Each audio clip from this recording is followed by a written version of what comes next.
March 14, 1957, 2:23 p.m. Officer Frank Moretti's boots hit the tile floor of Ruby's diner like thunder. 40 people looked up from their coffee. Businessmen, numbers runners, mothers with children. And at the corner booth, calmly cutting into a steak, sat Bumpy Johnson. Moretti was 6'2", 240 pounds of bad intentions. He'd been on the Italian mob's payroll for 7 years, and today he had orders. Humiliate Bumpy Johnson publicly. Make him look weak in front of his own people. Moretti walked straight to Bumpy's table. He didn't say a word. He just looked down at the most powerful man in Harlem, hawked back, and spit directly in Bumpy Johnson's face. The diner went silent. Not quiet. Silent. The kind of silence where you can hear your own heartbeat. Bumpy didn't flinch, didn't blink. He slowly set down his knife and fork, picked up his napkin, wiped his face. Then he looked up at Moretti with eyes that had seen men die and said 7 words that would become legend in every precinct from Harlem to the Bronx. You just bought your own funeral. What nobody knew, what the history books won't tell you, is that Bumpy Johnson didn't just get revenge on Officer Frank Moretti. He dismantled an entire corrupt network, destroyed 3 careers, and sent a message so powerful that the NYPD wouldn't touch a black business in Harlem for the next decade. And he did it all without laying a finger on anyone. If you're new here, subscribe now and turn on notifications, because what Bumpy did next is the most calculated power play in Harlem history. To understand what happened that afternoon in Ruby's diner, you need to understand who Bumpy Johnson was in 1957 and why the mob was desperate enough to use a dirty cock to take him down. By the mid-1950s, Bumpy Johnson wasn't just a gangster. He was an institution. The man who ran Harlem's numbers, yes, but more than that. He was the protector, the problem solver, the court of last resort when the law failed black folks, which was every single day. Harlem in 1957 was a community under siege. The police didn't protect it, they preyed on it. Landlords charged double rent for half the space.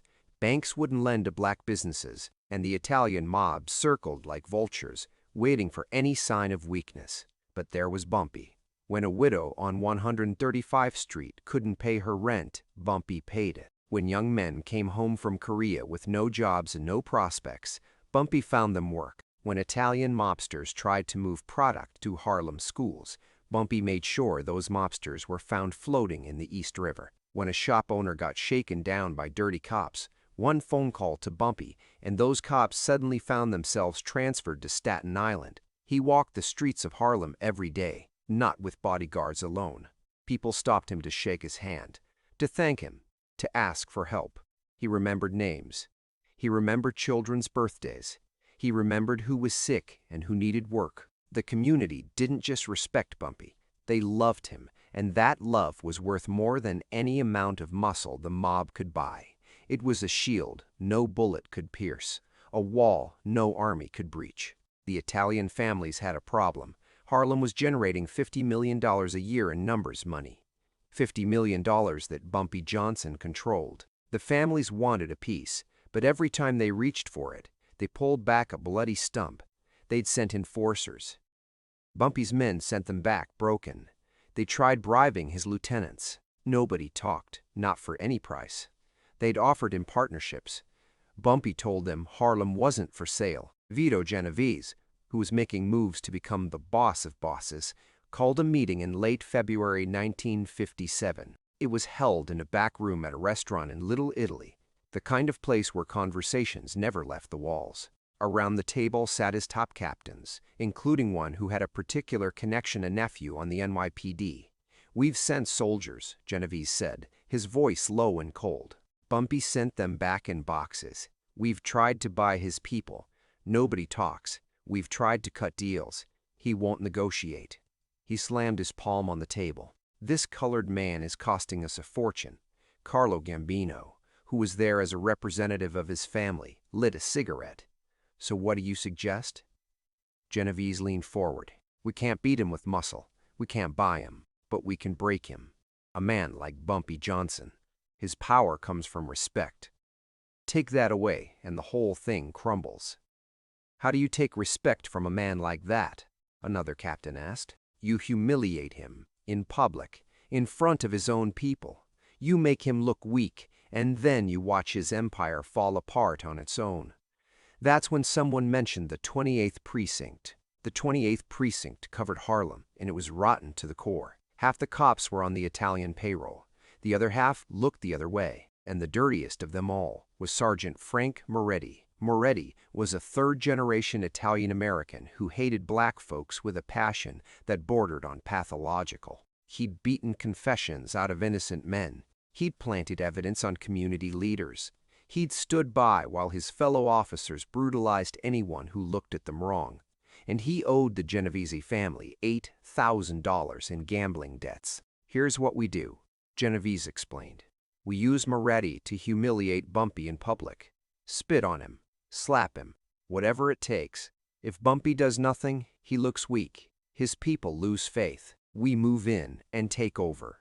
And if Bumpy retaliates, Gambino asked. Genovese smiled. Then we have him arrested for assaulting a police officer. Either way, we win. Either way, Bumpy Johnson is finished. The plan was set for March 14th. Moretti would find Bumpy at Ruby's Diner, where he ate lunch every Friday.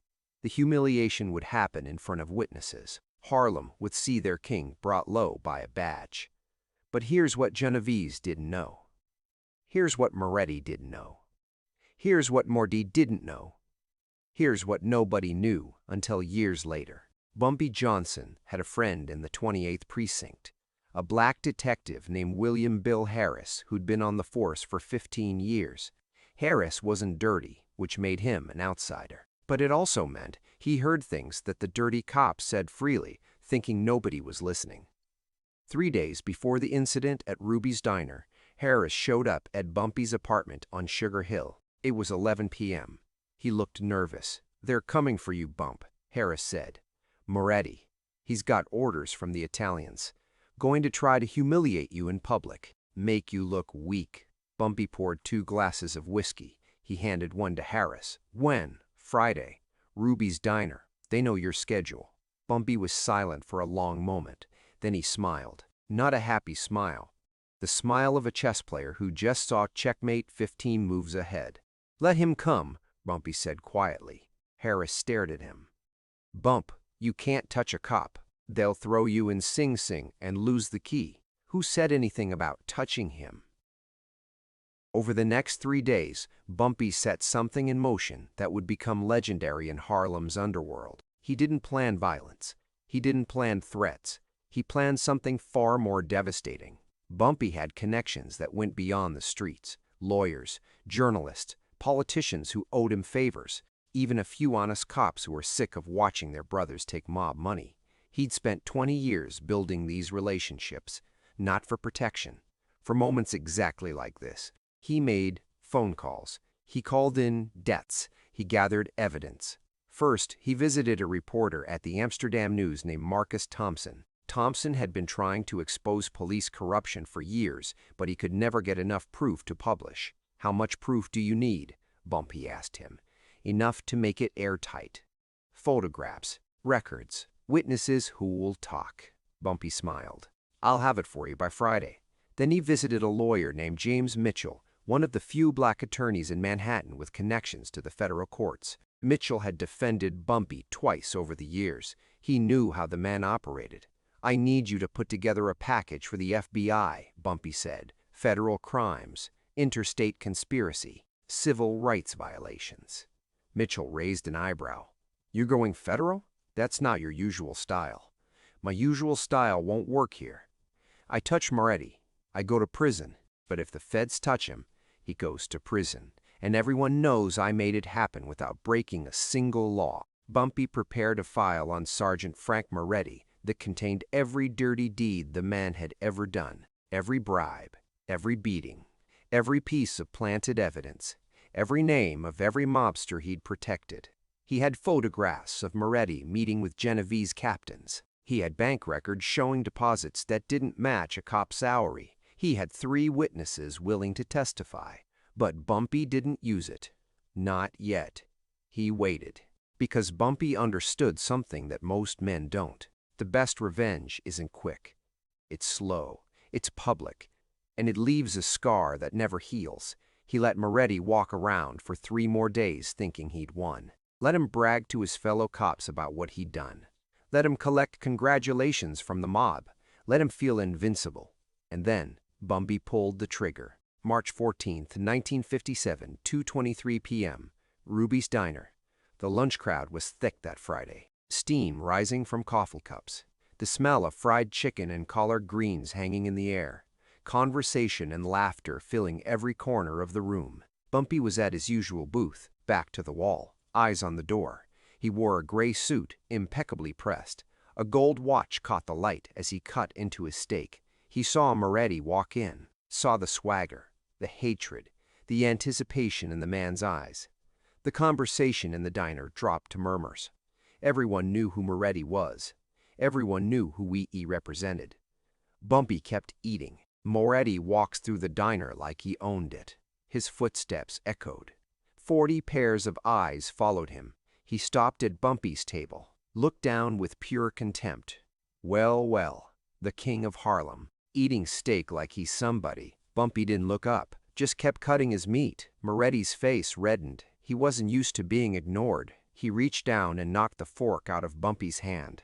It clattered to the floor. "I'm talking to you, boy." Bumpy looked up slowly. His eyes were calm, patient, like he was watching a child throw a tantrum. And then Moretti did it. He hawked back and spit directly in Bumpy Johnson's face. The diner went silent. Not quiet. Silent. The kind of silence where you can hear your own heartbeat, where you can hear the clock on the wall ticking, where you can hear your own soul asking what happens next. 40 witnesses saw it. 40 people who loved Bumpy Johnson, who looked to him for protection, watched a white cop humiliate him in broad daylight, and Bumpy did nothing. He reached into his pocket, pulled out a handkerchief, wiped his face slowly, methodically, folded the handkerchief and placed it on the table. Then he looked up at Moretti with eyes that had seen men die, eyes that had ordered deaths, eyes that held no anger, only certainty, and said 7 words that would become legend in every precinct, from Harlem to the Bronx. "You just bought your own funeral." Moretti laughed. Actually laughed. "What are you gonna do, boy? Touch me and you're done. Finished. I'll have you in cuffs before you can blink." Bumpy picked up his knife and fork, went back to cutting his steak. "I'm not gonna touch you, Officer Moretti. I'm not going to have anyone touch you. That's not how this works." Something in Bumpy's voice made Moretti's smile fade. "What the hell does that mean?" Bumpy took a bite of steak, chewed slowly, swallowed. Then he looked up at Moretti with eyes that had no anger in them. Just certainty. "It means by this time next week, you're going to wish I'd killed you instead." Moretti tried to laugh again, but it came out wrong. He looked around the diner at 40 faces staring at him, not with fear, with something else, anticipation. "You're bluffing," Moretti said, but his voice had lost its edge. Bumpy shook his head slowly. "I don't bluff. Now get out of my restaurant and enjoy your last few days of freedom." Moretti left. He walked out of Ruby's Diner with his head high, thinking he'd won, thinking he'd broken Bumpy Johnson. He drove back to the 28th Precinct and reported to his captain that the job was done. 48 hours later, his world ended. It started with a phone call to the New York Times. An anonymous tip about corruption in the 28th Precinct. Detailed. Specific. Names. Dates. Amounts of money. The kind of tip that couldn't be ignored. Then, a package arrived at the Manhattan District Attorney's Office. Photographs. Recording transcriptions. Witness statements. A complete dossier on Frank Moretti and 3 other officers who'd been taking mob money. Then the FBI got a call. Someone had information about Vito Genovese's operations in Harlem. Someone who knew everything. Within 72 hours, Frank Moretti was arrested. Not by Harlem cops, who might have protected him, by federal agents who had enough evidence to put him away for 20 years. But here's the part that made this legend. Here's what made the precinct go silent. Moretti was processed at the 28th Precinct, same station house where he'd worked for 12 years. And as he was being walked to the holding cell, hands cuffed behind his back, the desk sergeant read out the list of charges: accepting bribes, conspiracy, assault, civil rights violations, obstruction of justice.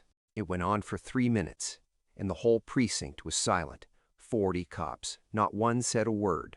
They just watched their brother in blue get walked out like a common criminal. But that wasn't the message.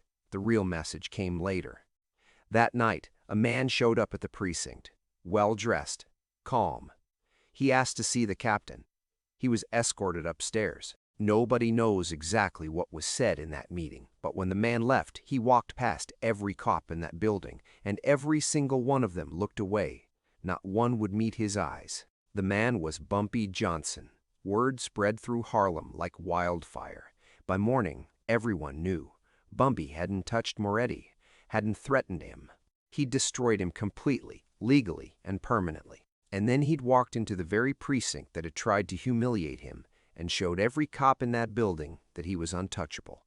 The story was told in barber shops and beauty salons. It was whispered in churches and shouted in jazz clubs. It became part of Harlem's folklore before the week was out. You hear what Bumpy did to that cop? Man spit in his face, and now he's doing 20 years. That's not revenge. That's surgery. Frank Moretti was convicted on 11 counts. He served 14 years in federal prison. His badge was stripped. His pension was gone. His family disowned him. The wife who'd stood by him through everything filed for divorce the day of his conviction. When he got out, he was a broken man, gray-haired, hollow-eyed. He died alone in a Bronx rooming house 3 years later. The coroner said it was liver failure, but the people who knew the story said he died of shame.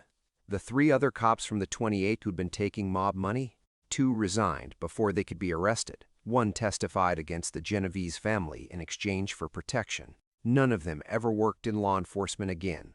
1 moved to Florida. 1 drank himself to death. 1 ate his service weapon in 1962. And Vito Genovese, his plan to take over Harlem didn't just fail. It exposed his connections to corrupt cops, which brought federal heat that would eventually contribute to his downfall. The FBI started looking at him differently after Harlem, started asking questions, started building a case. He died in prison 11 years later, ranting about the black devil who'd destroyed him. The message was clear. You don't come at Bumpy Johnson with muscle. You don't come at him with badges. You don't come at him at all. Because he's not playing the same game you're playing. He's playing chess while you're still learning checkers. For the next decade, cops in Harlem followed an unwritten rule. You don't harass black businesses. You don't shake down numbers runners. You don't humiliate citizens for sport. Because somewhere, Bumpy Johnson might be watching. And if he was, you'd never see the end coming until it was too late. Bumpy proved something that day in Ruby's diner. Real power isn't about violence. It's not about who can hit the hardest. Real power is about who sees further, who plans deeper, who understands that the most devastating blow is the one your enemy never sees coming. Moretti spit in Bumpy's face. Bumpy erased Moretti's entire existence. That's not revenge. That's a masterclass. Look, if this story moved you, hit that subscribe button. Drop a like if you understand that respect isn't given, it's earned. And let me know in the comments, what would you have done in Bumpy's position? Could you have sat there and taken that disrespect, knowing what was coming? Remember, in Harlem, respect wasn't given, it was earned. And Bumpy Johnson earned his every single day.